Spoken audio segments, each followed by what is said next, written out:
மருத்துவர் அபிநயாவிலிருந்து தொடங்கலாம். மாநில கட்சியாக அங்கீகாரம் பெற்றிருக்கிற நாம் தமிழர் கட்சி சந்திக்கிற முதல் தேர்தல், என்ன எதிர்பார்ப்போடு நீங்கள் களமிறங்குகிறீர்கள்? வெற்றியை நோக்கி களம் இறங்குறோம். இது 2026க்கான முன்னோட்டம் அப்படின்னு நீங்க சொல்றீங்க. முன்னோட்டம் தான். ஆனா எங்களை பொறுத்த வரைக்கும் இதுல இருந்து எங்க ஓட்டம் ஆரம்பிக்குது. இது 2026ல எங்க அண்ணனை அரியணை ஏத்துற வரைக்கும் அந்த ஓட்டம் தொடர்ந்துகிட்டு இருக்கும். அப்பதான் அது நிக்கும். எங்களோட இலக்கை அடையும் போதுதான் அந்த ஓட்டம் நிக்கும்.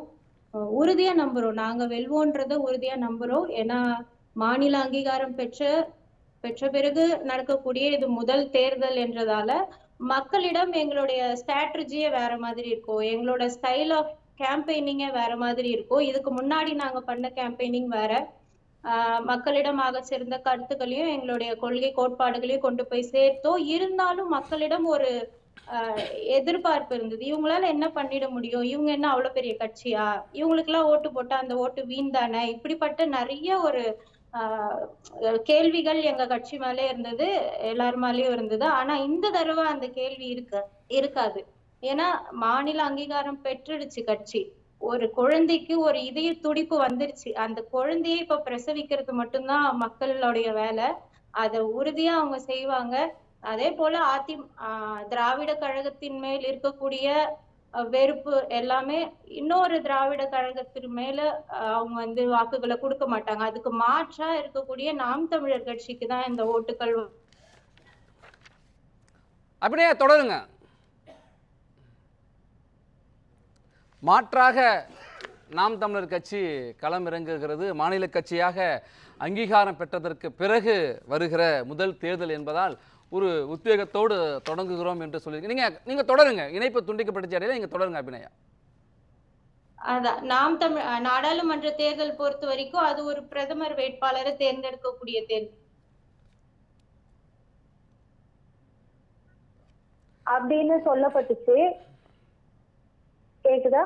கேக்குது, நீங்க தொடர்ந்து பேசுங்க. அப்படின்னாலேயே நிறைய ஓட்டுகள் சிதறிடுச்சு. இது பிரதம வேட்பாளருக்கான தேர்தல் தானே, இவங்களுக்கு எதுக்கு ஓட்டு போடணும்ன்ற மாதிரியான பரப்புரைகள் இருந்துச்சு. ஆனா மாநில உரிமைகளை பெற்று தரக்கூடியவங்க தான் பாராளுமன்ற உறுப்பினர்கள்ன்றது நேரடியா மக்களிடம் கொண்டு போய் சேர்க்கப்படல. அதனால எங்களுக்கு ஓட்டு கம்மியாச்சு. அதை சஸ்டெயின் பண்ணி 5 லட்சம் ஓட்டுகள் அதிகமாவும் வாங்கியிருக்கோம். அதுவே ஒரு மிகப்பெரிய வெற்றி தான். அதுல நாங்க விட்ட கணக்கை இதுல பிடிப்போம். இதுல இருந்து நாங்க கணக்க தொடங்குவோம். அத 2024 இந்த விக்கிரவாண்டி தேர்தல்ல உறுதியா நீங்க பாப்பீங்க. ஒரு தேர்தல், ஒரு மக்களவை பொது தேர்தலுக்கான முடிவு ஒரு வார காலம்தான், ஒரு வாரம் காலம் 10 நாள் ஆகின்ற ஒரு சூழல்ல உடனடியாக தேர்தல் களத்திற்கு நீங்கள் ஒரு அதிமுக திமுக போல அந்த பகுதியிலே வாக்கு வங்கியோ அல்லது என்னென்ன வாக்கு வங்கி என்று சொல்கின்ற பொழுது 2021 நாம் தமிழர் அங்கே போட்டியிட்டது 8,000 சொச்சம் ஓட்டு வாங்கியிருக்காங்க. இப்போ 24 தேர்தலோட விக்கிரவாண்டி தொகுதியை கணக்கிட்டு பார்க்கின்ற பொழுது ஒரு 200லேருந்து 300 வாக்குகளுக்கு மேலே தான் உயர்ந்திருக்கு. ஒரு பெரிய வாக்கு என்பது 10,000 கூட தாண்டலை அப்படிங்கிற ஒரு சூழலில் இப்போ எந்த நம்பிக்கையோடு நீங்கள் விக்கிரவாண்டி தேர்தல் களத்தில் நிற்கிறீங்க? இங்க பாருங்க, அதுதான் நான் சொல்றேன். நாடாளுமன்ற தேர்தல்ன்றது ஒரு பிரதமர் வேட்பாளரை நீங்க முன்னிறுத்த கூடாது. பாராளுமன்ற உறுப்பினர்கள் சேர்ந்து தேர்ந்தெடுக்கக்கூடியதுதான் பிரதமர். ஆனா எல்லாருமே பிரதமர் வேட்பாளரை முன்னிறுத்தி களமாடினாங்க. அதுவும் இல்லாம அது ஒரு தர்மபுரி போன்ற பகுதிகள்லாம் ஒரு இடைத்தேர்தல் மாதிரிதான் நடந்துச்சு. காசு பட்டுவாடா போன்ற விஷயங்கள்லாம் நடந்துச்சு. இது எல்லா தொகுதியிலுமே இருந்துச்சு. ஆனா இந்த தடவை கட்சி அங்கீகாரம் பெற்றுடுச்சு. இது ஒரு சட்டமன்ற தொகுதிக்கான தேர்தல். அதுவும் இல்லாம இருக்கின்ற திராவிட கட்சிகளுடைய சட்டமன்ற உறுப்பினர்களோட சேர்ந்து இப்ப இந்த விக்கிரவாண்டி தொகுதியில ஒரு உறுப்பினர் போனாருன்னா 10ல் 1 போய் நிப்பாங்க. அப்ப ஒரு மாற்று கட்சியில இருந்து புதிதாக அந்த ஒரு உயிர் துடிப்பு வந்திருக்கிற அந்த நாம் தமிழர் கட்சியில இருந்து செல்லக்கூடிய வேட்பாளர் ஒரு வரலாற்று சிறப்பு மிக்கதா இருக்கும். அது கட்சிக்கும் சரி தமிழ்நாட்டிற்கும் சரி அது ஒரு வரலாற்று சிறப்பு மிக்கதா இருக்கும். இது போன்ற விஷயங்கள் எங்களுக்கு இந்த முறை கை கொடுக்கும் இல்லையா? இந்த மாநில அங்கீகாரம் பெற்றதுக்கு அப்புறமே மக்களிடையே மிகப்பெரிய ஒரு தாக்கம் வந்திருக்கு. எதிர்கட்சியினர்லாம் எங்களை பார்த்து பாராட்டுறாங்க. கட்சிகளுக்குள்ள இருக்கிற தம்பி தங்கைகள் ஒரு பக்கம் மகிழ்ச்சியா இருந்தாலும் எதிர்கட்சியினர் பாராட்டுறாங்க. நீங்க கடுமையா விமர்சனம் செய்த காங்கிரஸ் கட்சியினுடைய தலைவர்கள் கூட உங்களுக்கு வாழ்த்துக்களை தெரிவித்திருக்காங்க. அதை குறிப்பிடுறீங்களா? ஆமா எல்லாரும் ஆமா நீங்க எல்லாமே பார்த்திருப்பீங்க வலைதளங்கள்ல. நாங்க எல்லாத்தையுமே வந்து இது திரும்ப அண்ணன் அதற்கான நன்றி செய்திகள் தான் சொல்லியிருப்பாரு. எல்லாருமே பாராட்டுறாங்கன்னும் போது அது மக்களிடம் வந்து அதோடைய தாக்கம் இருக்காதா என்ன? அதனால கண்டிப்பா உறுதியா நாங்க வெல்வோம். அது போன்ற சாதிய பின்னணி கொண்ட ஒரு மாவட்டம் தான் இந்த விழுப்புரம் மாவட்டம். ஆகையால அதையும் நாங்க வந்து இந்த தடவ உடைப்போம். கண்டிப்பா அது உறுதியா பண்ணுவோம். தர்மபுரியில நான் பர்சனலா நான் வந்து எடுத்துக்கிட்ட அனுபவங்கள்லாம் வந்து இந்த இடத்துல நான் இம்ப்ளிமெண்ட் பண்ணுவேன் இல்லையா? அதனால அது ஒரு பிளஸ் பாயிண்ட் தான் எங்களுக்கு. சரி. நம்பிக்கையோடு களத்தில் நிற்கதா சொல்லி நம்ம தொடர்ந்து பேசலாம். ஆளும் கட்சி 2 கட்சிகளும் களத்தில் இருக்கின்ற சூழலே எப்படி நாம் தமிழர் கட்சி தனித்து மக்களை மனதை வெல்ல இருக்கிறது? முதல்ல 4 முனை போட்டி, 5 முனை போட்டி எப்படி வேணாலும் இருக்கட்டும். நாம் தமிழர் கட்சி மட்டும்தான் ஒரு கட்சியை தனித்து உச்சரிக்கக்கூடிய ஒரு தகுதியில் இருக்கு. மற்ற எல்லாமே வந்து கூட்டணி கட்சிகள் தான். திமுக கூட்டணி போட்டியிடுது. இப்படி இததான் வந்து நீங்க சொல்ல முடியும். அதனால திருத்தம் எல்லா கட்சிகளும் கூட்டணியோட போட்டியிடுது. நாம் தமிழர் கட்சி மட்டும்தான் தனித்து போட்டியிடுது. இது மக்கள் மனதுல மிக தெளிவா பதிவாயிடுச்சு. இத்தனை ஆண்டுகளா தனித்து நின்னு போராடுறாங்க, இத்தனை ஆண்டுகளா தனித்து நின்னு எல்லா தேர்தல்களையும் சந்திக்கிறாங்கன்ற மாதிரி மக்கள் மனசுல நாங்க பதிஞ்சிட்டோம். அதுவும் இல்லாம எங்க கிட்ட இருக்க ஒரே ஒரு விஷயம், அது நாங்க மாநில அங்கீகாரம் பெற்றுட்டோம்.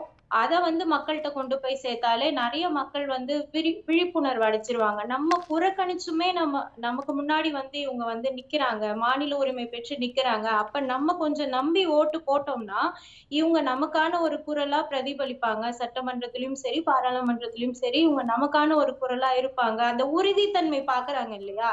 அததான் சொல்றேன். அனைத்து சமூகத்திற்குமாக போராடுகிறோம் என்று பல கட்சிகள் சொல்லுது. ஆனா நான் தனிப்பட்ட முறையில நான் என்ன சொல்றேன் கேக்குறேன்னா, அனைத்து சமூகத்திற்குமாக நீங்க போராடுறீங்கன்னா நாங்க போற இடத்துக்குலாம் நீங்க வருவீங்களா? நாங்க போய் ஓட்டு கேட்க போற இடத்துக்குலாம் நீங்களும் வந்து ஓட்டு கேட்பீங்களா? ஒரு குறிப்பிட்ட சமுதாயத்துக்கு மட்டும்தான் உங்களுடைய ஓட்டு சேகரிப்புக்கான பிரச்சார வாகனங்கள்லாம் போகுது. ரம்ஜான் அன்னைக்கு நாங்க வந்து ஒரு பெரிய மாபெரும் ஒரு இஸ்லாமியர்கள் கூட்டம் வந்து வந்துகிட்டு இருக்கு மசூதியில இருந்து. அப்ப நாங்க நிக்கிறோம். அப்ப வந்து சில கட்சிகள் வரல. பாஜகவோட கூட்டணியில இருந்த கட்சிகள் வந்து ஓட்டு கேட்கவே வரல. அப்புறம் எப்படி நீங்க சொல்றீங்க எல்லா மக்களுக்குமான ஒரு சமத்துவமான ஒரு கட்சின்னு நீங்க எப்படி சொல்றீங்க?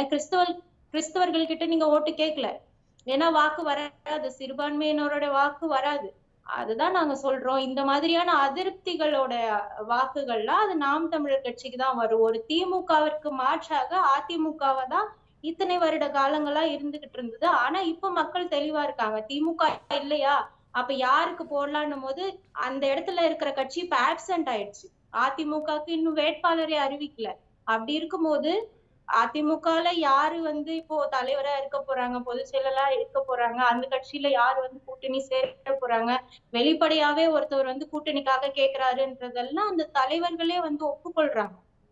பிரிஞ்சு போன தலைவர்கள்லாம் வந்து வெளிப்படையா கேக்குறாங்கன்றது. அதனால அந்த கட்சியிலேயே அவ்வளவு குழப்பங்கள் இருக்கே.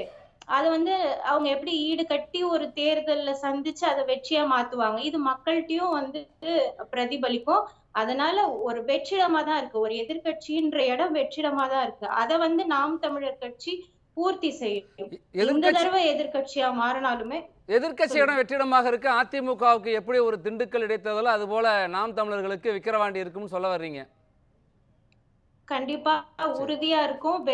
எதிர்கட்சியான்றது ஒரு உதாரணமா சொன்னேன். நீங்க வரலாறு பாத்தீங்கன்னா 5 ஆண்டுகளுக்கு ஒரு முறை உறுதியா ஆட்சி மாற்றம் இருக்கு. திமுக வந்துச்சுன்னா அடுத்த 5 ஆண்டு திமுக வராது, அதிமுக வரும். அதிமுக ஆண்டுச்சுன்னா அடுத்த 5 ஆண்டு 2016 அப்படி இல்ல மாறினுச்சு இல்ல. மெஜாரிட்டியா பாருங்க. ஒரு தீமைக்கு மாற்றாக வேற ஒரு கட்சி தான் தேர்ந்தெடுக்கிறாங்க. ஆனா அதுவும் அதை விட பெரிய தீமைன்றது மக்களுக்கு தெரியல. அப்படிப்பட்ட ஒரு வரலாறு தான் இருக்குதே. நீங்க தீமை என்று சொன்னாலும் கூட எஜமானர்களாகிய ஜனநாயகத்தின் எஜமானர்கள் மக்கள் தான் பிரதிநிதிகளை தேர்வு செய்கிறார்கள், மக்கள் தான் அந்த ஆட்சியை தீர்மானிக்கிறார்கள். நம்ம தொடர்ந்து பேசலாம்.